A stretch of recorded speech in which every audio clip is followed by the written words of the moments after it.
Bonjour à tous, c'est Thibaut, j'espère que vous allez bien. Aujourd'hui on se retrouve pour une toute nouvelle vidéo. Aujourd'hui on se retrouve pour la partie 2 d'une vidéo qui était à la base un gage. Et ça vous a pas mal plu, bizarrement, bande de petits coquins. Donc je me suis dit que j'allais faire la partie 2 à force de me faire harceler dans les commentaires. En tout cas j'espère que ça vous plaira. On est parti, générique.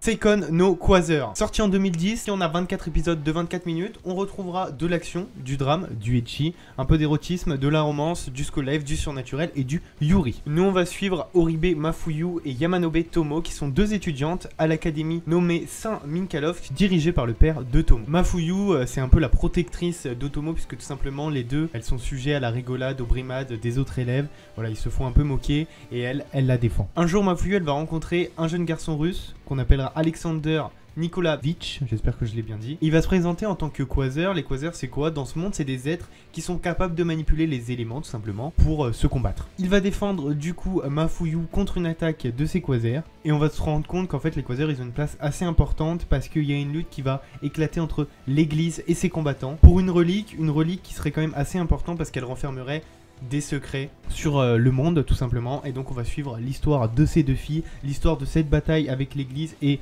la recherche de cette relique. Et l'animé est très bien animé pour la date où il est sorti, l'histoire est assez cool, ça se regarde assez rapidement hein. Il y a 24 épisodes, voilà c'est les animés un peu développement mais sans plus, et franchement j'ai bien aimé, et là niveau ecchi on est pas mal servi, donc franchement n'hésitez pas. L'animé que je vais maintenant vous présenter, faut que je vous le dise, il rentre parfaitement dans le thème. Malheureusement, moi, j'ai pu regarder qu'un épisode et demi avant d'arrêter, puisque tout simplement, c'était trop pour moi. J'ai trouvé ça assez honteux. Mais ça rentre parfaitement dans le thème, donc je me suis dit que j'allais le présenter.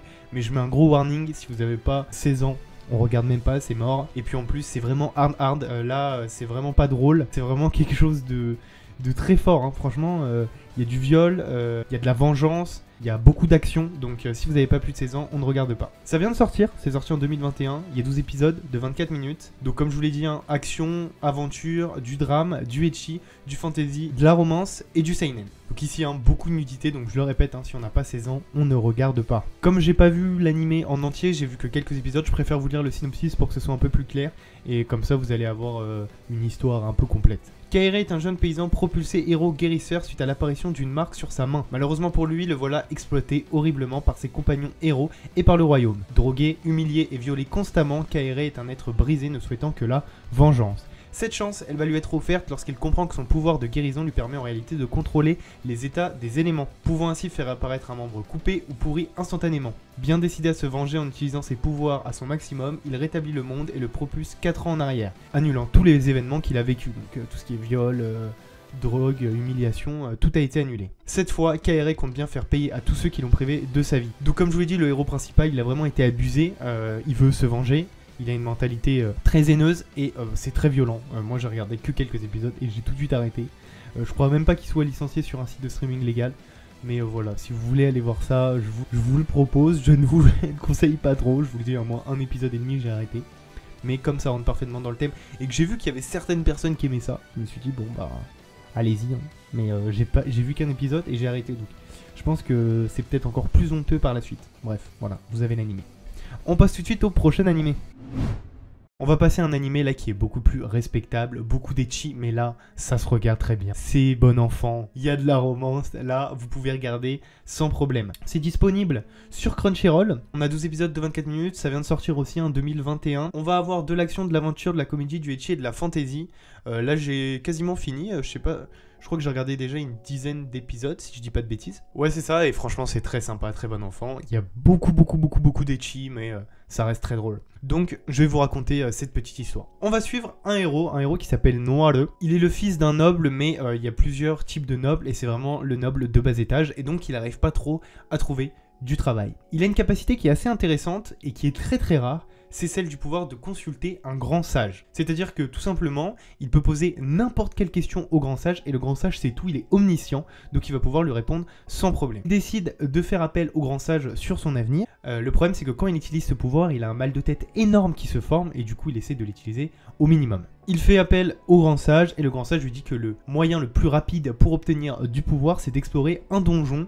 Il lui en indique un pas loin de sa position et donc on va suivre l'histoire de ce personnage qui va essayer d'acquérir du pouvoir et il y a beaucoup de ecchi tout simplement puisque il va avoir des points de vie et pour augmenter ses points de vie il peut tout simplement céder à la faim, donc manger énormément ou céder au plaisir humain si je peux dire ça comme ça et donc du coup c'est là que le ecchi va se mettre en place, mais ici rien de trop choquant, ça reste quand même assez drôle, assez sympa et je vous conseille, c'est très cool, même si du coup le scénario passe en second plan, l'histoire est sympa.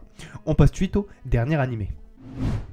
Valkyrie Drive Mermaid, sorti en 2015, 12 épisodes de 24 minutes. Ici on aura de l'action, du ecchi, de l'érotisme, de la fantasy, de la romance et du yuri. Pour l'histoire, c'est simple, il y a un virus qui va apparaître comme ça, sans trop qu'on sache pourquoi, qui va atteindre uniquement les femmes. Ce virus il touche la planète entière, hein, mais vraiment uniquement que les femmes, et il peut y avoir quelques variantes d'une femme à l'autre, c'est pas forcément le même virus. La première forme du virus, la première variante, c'est celle qu'il porte, peut se transformer en arme, et la deuxième forme de ce virus, c'est que du coup tu as l'aptitude de manier la personne qui se transforme en arme. Je pense que vous m'avez compris. L'État va décider de faire quelque chose d'assez radical, mais toutes les personnes porteurs du virus vont être envoyées sur des îles loin de la civilisation qu'on connaît. Cette île, elles ont un double objectif, puisque tout simplement, elles servent à éloigner du coup les femmes qui portent ce virus, mais aussi à les former pour devenir des duos et pour se battre, tout simplement. Et donc nous, dans cette histoire, on va suivre le duo Ima Mirei et Tokonome Mamori, qui sont toutes les deux porteurs de ce virus. Et l'histoire est assez cool, franchement. Donc ici, un protagoniste féminin et beaucoup de ecchi. Donc voilà, c'est un petit animé bien sympa, sorti en 2015. Petit budget, mais très très cool. Donc n'hésitez pas à aller voir ça. En tout cas, voilà, c'est déjà la fin de cette vidéo. J'espère qu'elle vous aura plu. N'hésitez pas à vous abonner, à liker, à partager cette vidéo. Moi, je vous dis à bientôt pour une nouvelle vidéo. C'était Thibaut. Ciao, ciao. Ciao.